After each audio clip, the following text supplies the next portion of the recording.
That's right, Pat. Even before he takes office, Trump's transition team reportedly is looking for places to relocate the embassy, which would fulfill one of his campaign promises. Chris Mitchell brings us that story. During his campaign, Trump pledged to move the U.S. Embassy from Tel Aviv to Jerusalem. His campaign manager, Kellyanne Conway, reiterated that pledge and said it's a very big priority for Trump. Some believe one possible location for the U.S. Embassy would be at the current site of the U.S. Citizen Services Office. It's located here in a Jerusalem neighborhood and considered a logical choice for a future embassy, but it's not the only potential site. According to Israel's Channel 2, another choice, the area of the nearby Diplomat Hotel, currently a home for elderly immigrants.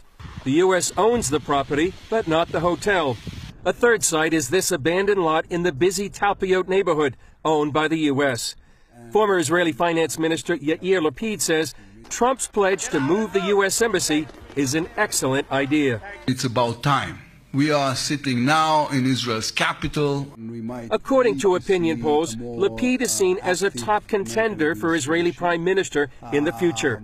In response to a question from CBN News, Lapid told foreign journalists that every embassy should be in Jerusalem. This is our capital. We waited 2,000 years to come back here, and we expect the world to acknowledge this fact and to recognize Jerusalem as our capital, and therefore we should have here the embassy. He related a story from President Obama's recent trip to Israel. I remember not long ago on Shimon Peres's funeral, the White House issued a statement saying the president was in Jerusalem, and then they changed it not to mention Jerusalem as the capital of Israel. And this was in Western Jerusalem. It wasn't even in Eastern Jerusalem. And I think this is preposterous. No country in the world recognizes Jerusalem as Israel's capital. A State Department official told CBN News, since Israel's founding, administrations of both parties have maintained a consistent policy of recognizing no state as having sovereignty over Jerusalem. We remain committed to this long-standing policy.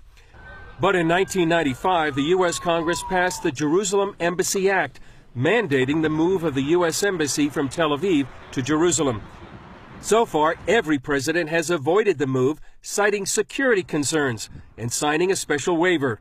Moving the embassy wouldn't make everyone happy. There will be happiness on the Israeli side. There will be unhappiness on the Arab-Palestinian side. There may be riots. There may be violence. Some say the move must come in the wider context of an Israeli-Palestinian peace agreement. Others believe Jerusalem is Israel's eternal, undivided capital.